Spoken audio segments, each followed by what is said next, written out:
there is a way that you can recognize what your constraints are and you can work with them. You can use them to fuel your creativity. There is actually so much positivity you can see in your current situation if you choose to. Welcome to Imprint, a podcast about creating a home and life you love.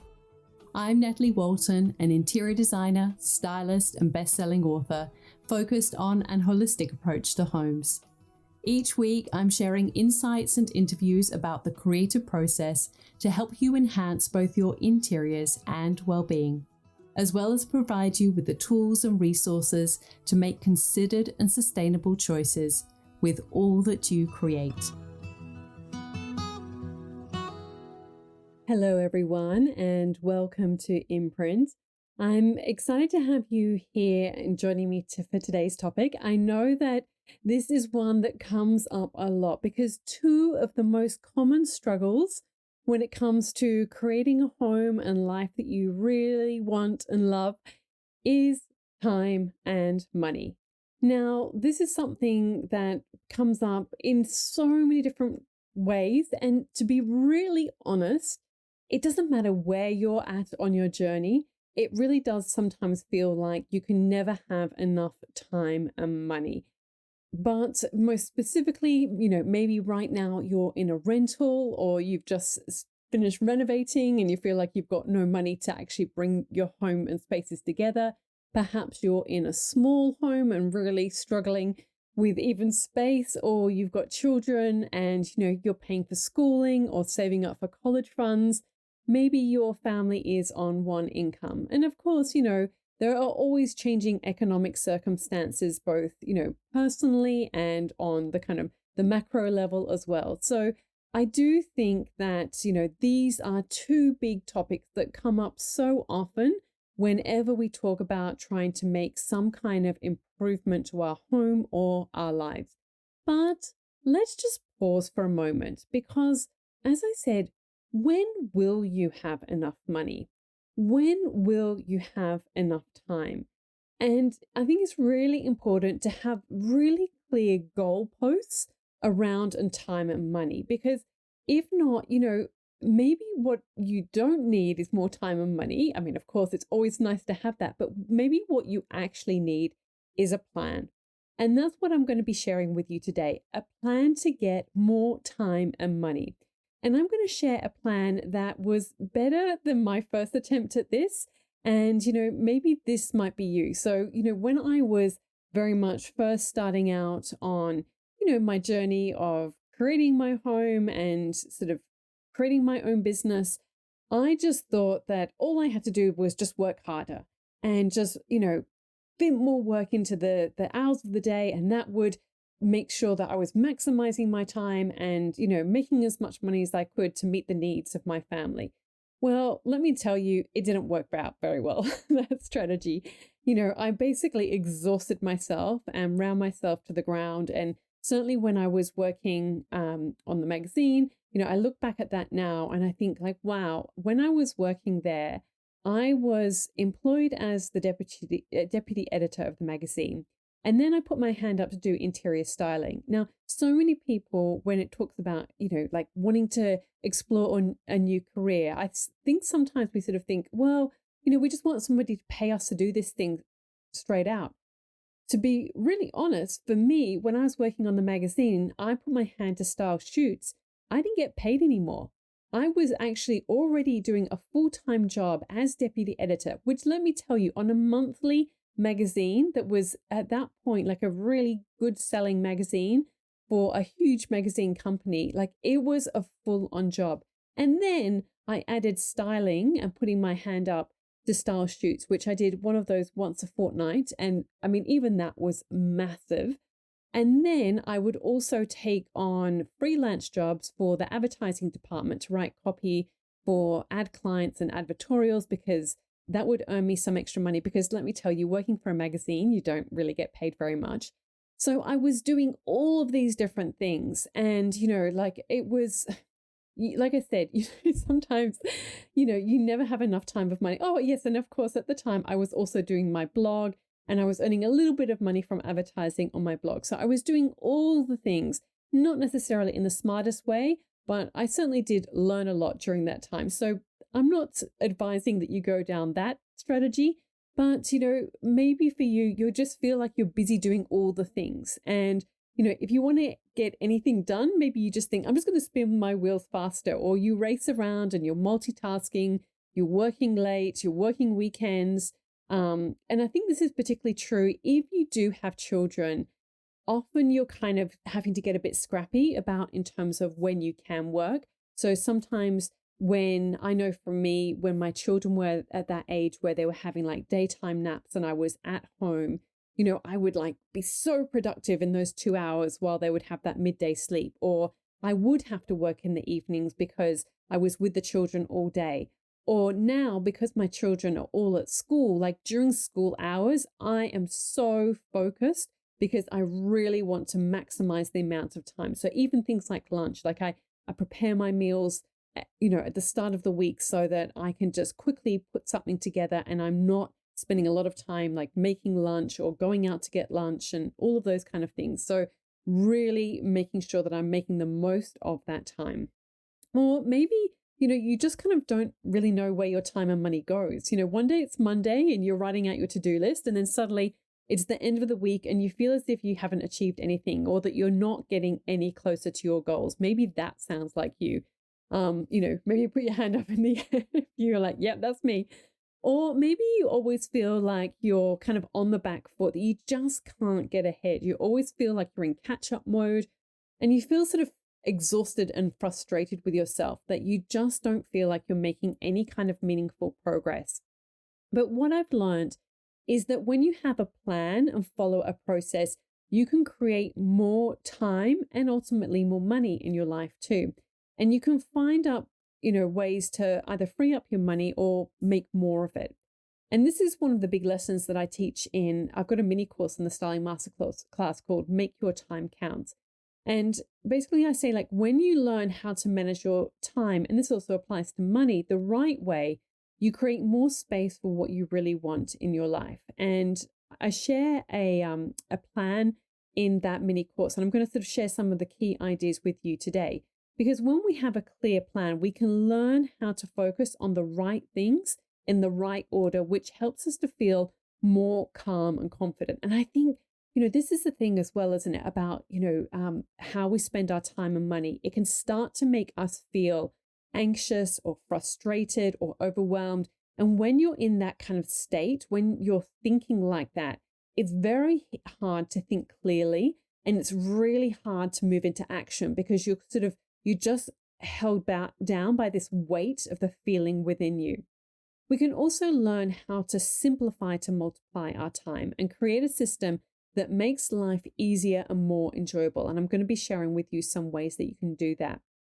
And we can also learn how to work smarter, not harder, to create more time and money freedom. And that has been a big goal of mine in, the past few years, of really sort of trying to be smarter, not harder. Like I said, I used to just like think, I'll just work really, really hard and that's how I will kind of make this all happen. But I've sort of since learned, no, actually, I need to be a little bit smarter about how I do this. So again, I'm going to be sharing some strategies for that. And so, as I mentioned, in the past couple of years, I've really changed my relationship with time. I've shared before that, I used to stay up working really late. And even when I was working on my third book, Style, I really hit a point of thinking like something's got to change. I can't keep doing this. I can't just keep adding things to my plate. And the truth is that time and money are so closely linked. When you're not spending your time wisely, you're often neglecting your earning capacity, or you're not leveraging your time to make the most possible money in your available time. And so for me, I've really been focused on how I can be more intentional with my time. In a recent episode, which is called Learning How to Say No, and I'll link to that in the show notes, I shared how I've done this and how I've implemented some boundaries around my time. So like I said, I'll put a link in the show notes if you'd like to listen to that one. But the foundation of how I manage my time, like I said, is in this mini course within the Styling Masterclass, and it's called the Simplified Planning System. And this approach is something that you can apply to money too. So, like I said, I'm going to apply or share some of the ideas that you can apply straight away to your own situation.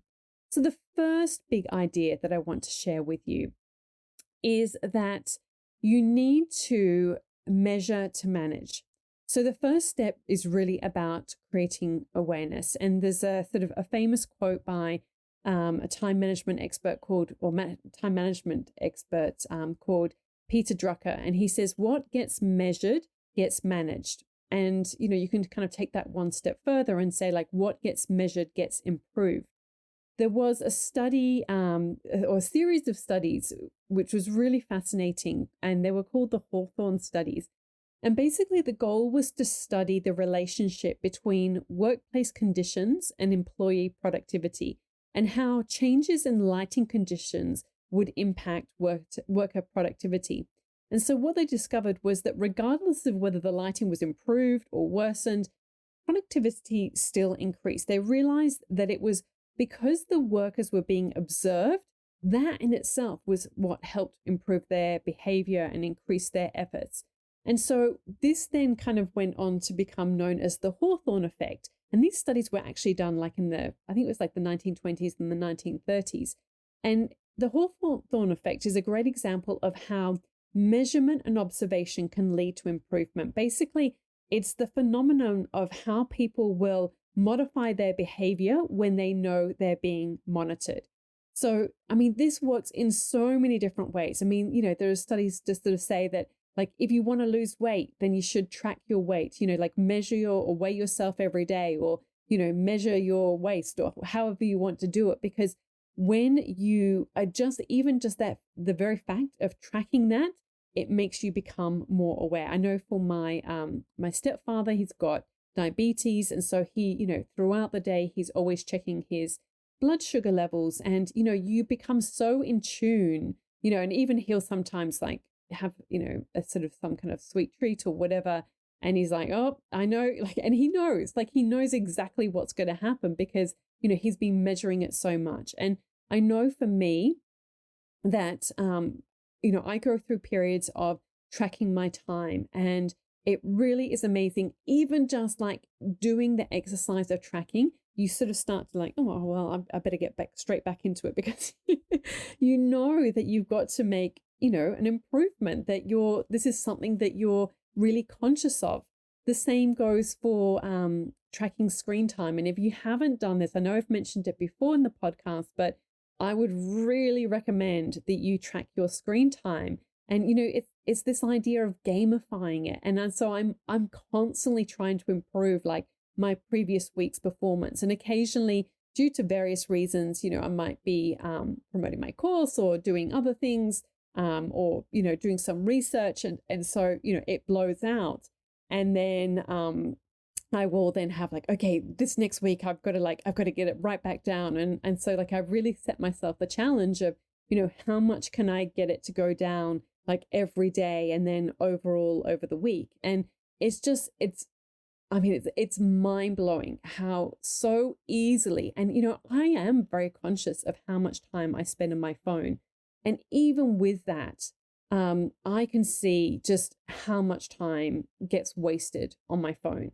And, I have kind of commented in previous episodes as well about, school apps. And it's funny because I saw a headline on the Sydney Morning Herald, for those of you who are in Australia, and, somebody was complaining about, parent apps. And it's just when, I've got 4 children. And so you can imagine like trying to actually, keep on top of 4 different school apps. And I was saying to my husband, like, can't we just go back to like having a piece of paper and just saying, on this date, you need to do this thing, or you need to pay this money, or you need to do like volunteer for this thing. And like, how simple would that be, rather than having to go through 500 messages to find out one piece of information? To me, it's like a classic example of how technology, in some ways, it's supposed to foster community within the school, or like create, simplify. And it has not simplified anything. It's actually made it more complicated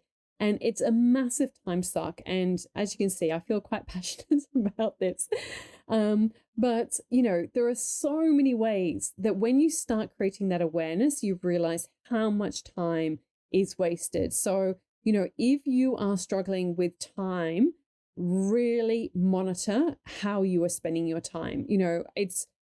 It seems so obvious, and it's so easy to think, yeah. I really, I really, really encourage you to do it. Even if you do it for just one day, you will really, I'm sure you'll be quite surprised with the results. So the second big idea that I wanted to share with you is to create a values filter. So what does this mean? It means that you need to spend your time and money intentionally.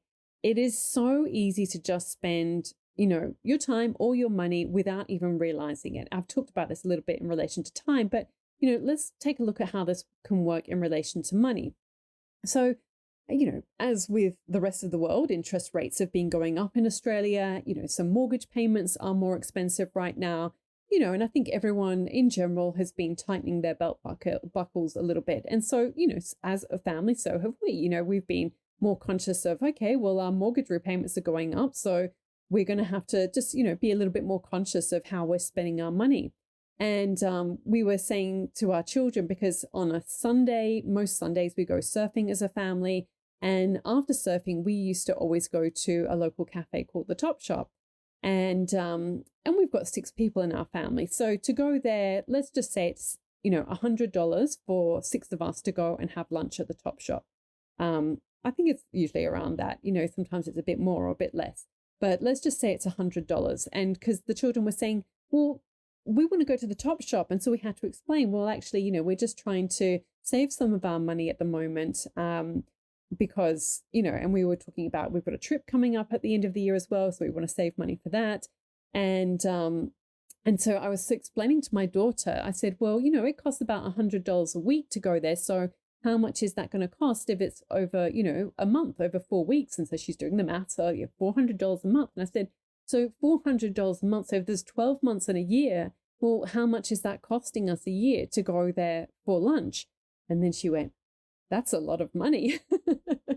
So, just in case you're not doing quick maths or whatever, it's basically about $5,000 a year on going out for lunch on a Sunday. Now, and it's just like, of course, it's a fun, nice thing to do as a family, but now we just have pancakes at home.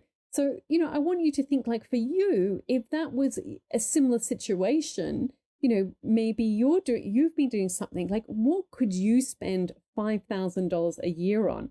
What would be, and another good way to think of it is, what would be a better investment of your money?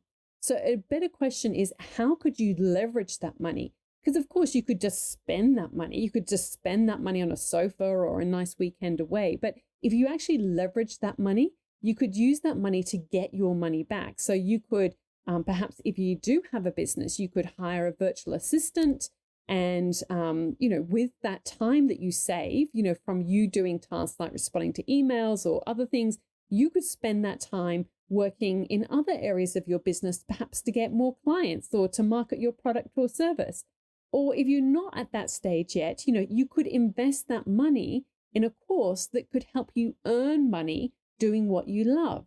So, that's like a different way to think about how you can spend your time or how you can spend your money.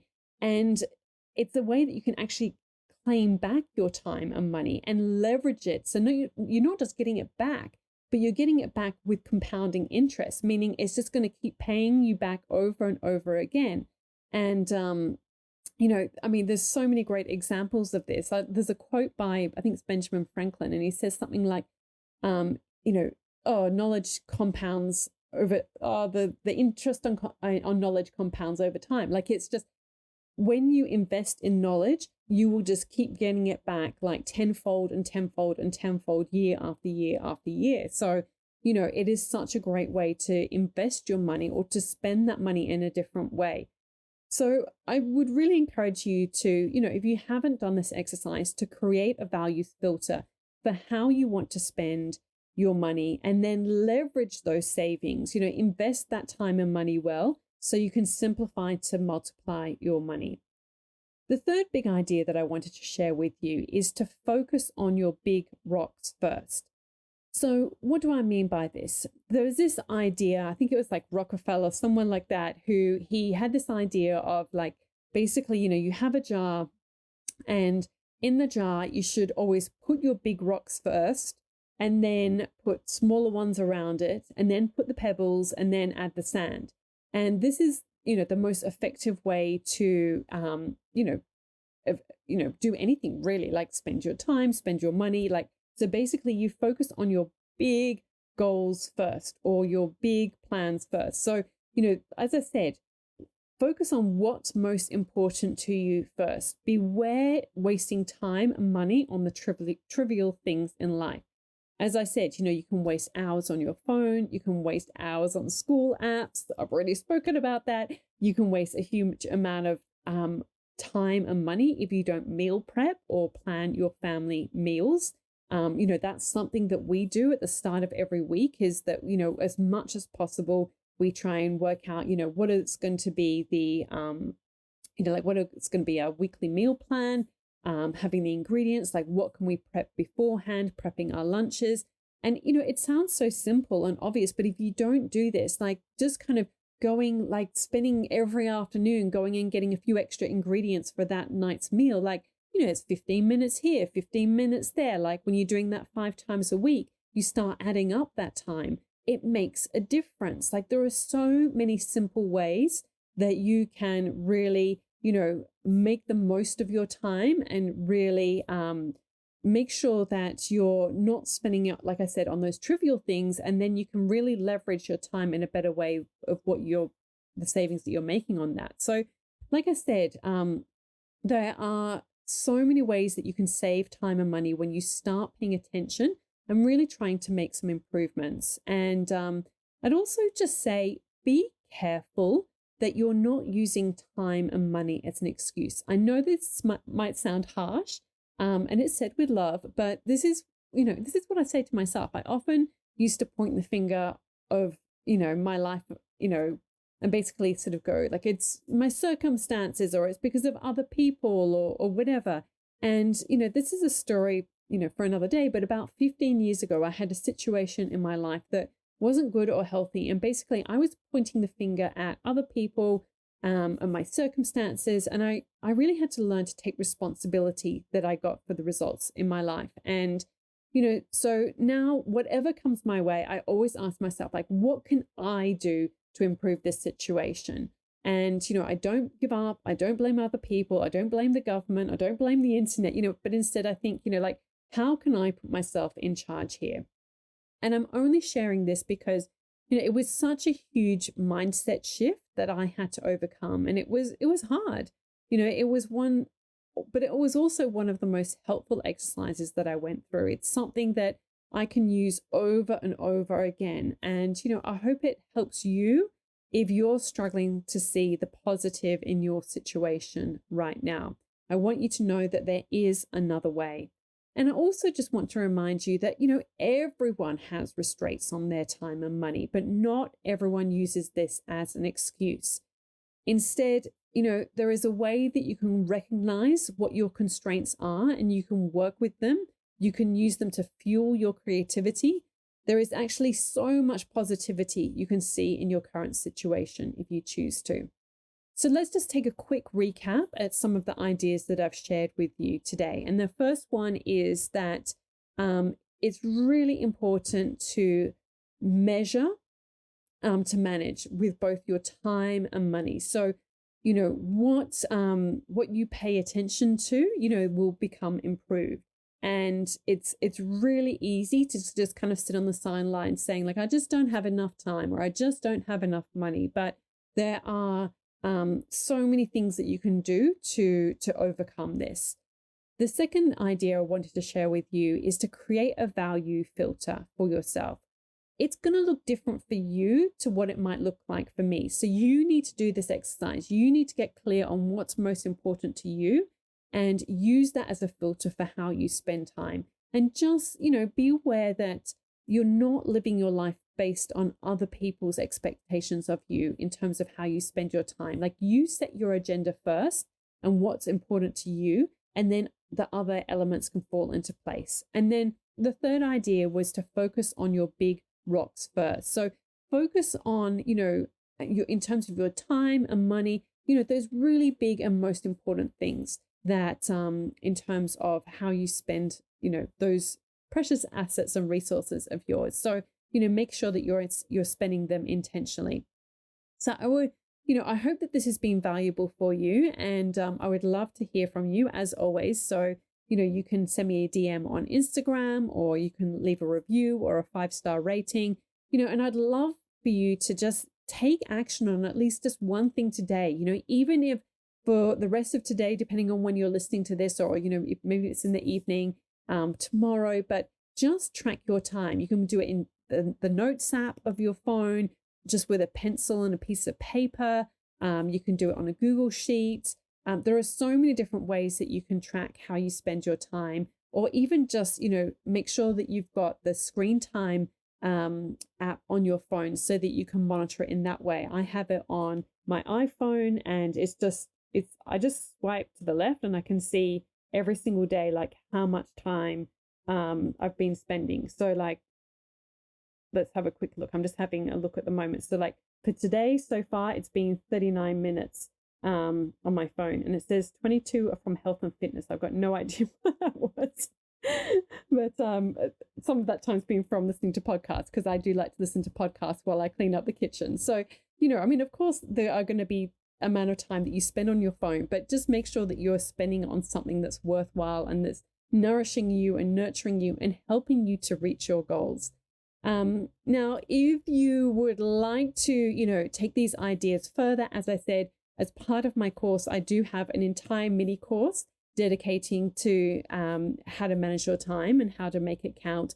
And I actually have like this one sheet planner. I mean, I feel like it's worth the value of everything in itself, of like literally how I plan my entire year, and then each quarter, and then my weekly system for like how I plan my time. And all of those resources are in this mini course, which is as part of the Styling Masterclass when you enroll in that. So enrollments are open for just a few short days. So if that is something that you would love to have, as a resource to help you to really get this right once and for all, then I can't wait to share that with you. So, but wherever you are on your journey, I hope that you found this episode really valuable, and I look forward to connecting again with you soon.